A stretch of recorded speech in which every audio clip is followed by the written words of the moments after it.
지난 12월 31일 최상목 대통령 권한대행이 헌법재판관 임명과 내란 특검 법안에 대해 내린 결단이 정치적 혼란을 진정시키는 계기가 되었다는 평가를 받고 있습니다.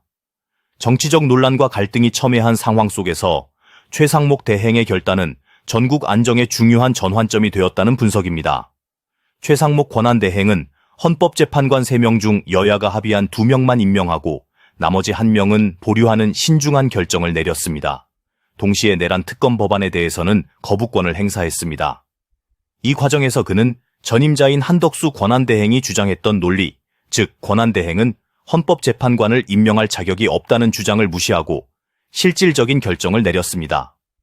이러한 그의 결단은 정당 간의 갈등과 내부 반발에도 불구하고 실행되었으며 이는 정치적 중립성과 책임감에서 비롯된 것으로 보입니다. 그의 결정은 국무위원들과 대통령실 간부들의 반발을 초래했으나 이를 조용히 넘어갔습니다. 민주당 역시 최상목 대행의 결단에 대해 대놓고 비판하지 못하며 수용하는 태도를 보이고 있습니다. 이는 최상목 권한대행이 정치적 야망이 없고 특정 세력과 이해관계를 맺지 않은 채로 위기수습에 전념할 수 있었기 때문으로 평가됩니다. 이러한 그의 태도는 정치적 이해관계를 배제하고 오직 불확실성과의 싸움에 집중할 수 있게 했습니다. 정치적 혼란 속에서 발견된 또 다른 인물은 한동훈 대표입니다. 그는 12월 3일 비상계엄령이 선포되었을 당시 불법성을 지적하며 국민과 함께 맞서겠다는 입장을 밝히고 국회로 직접 뛰어가 체포조를 기다리는 결단력을 보여주었습니다.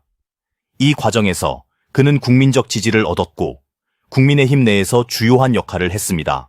그러나 당내의 일부 세력은 한동훈 대표를 몰아내려는 움직임을 보였고 이는 국민의힘이 정치적으로 위기에 처할 가능성을 높였습니다. 한동훈 대표는 윤석열 대통령의 비상계엄령 진압 과정에서 핵심적 역할을 했습니다. 비록 현재는 상처를 받은 것으로 보일 수 있으나 그는 결국 정치의 전면에 나설 수밖에 없을 것이라는 전망이 지배적입니다. 이번 정치적 혼란 속에서 한동훈 대표와 최상목 권한대행의 존재는 국민들에게 최소한의 희망을 제공하는 역할을 했습니다. 이번 사태는 단순히 윤석열 대통령의 정치적 실패를 목격하는 것으로 끝나서는 안 된다는 의견도 나옵니다. 대통령의 탄핵 절차와 직무정지 제도의 문제점, 권력 공백 상태를 해결하기 위한 법적 제도적 개선의 필요성이 대두되었습니다. 대통령이 탄핵될 경우 부통령이 정권을 이어받는 체제를 도입하거나 국정 혼란을 방지하기 위한 시스템을 구축해야 한다는 주장도 제기되고 있습니다. 정치적 위기는 문제를 드러내고 이를 개선할 기회를 제공합니다. 그러나 이러한 문제를 알고도 고치지 않는다면 쇠락의 길을 걸을 수밖에 없다는 우려가 큽니다.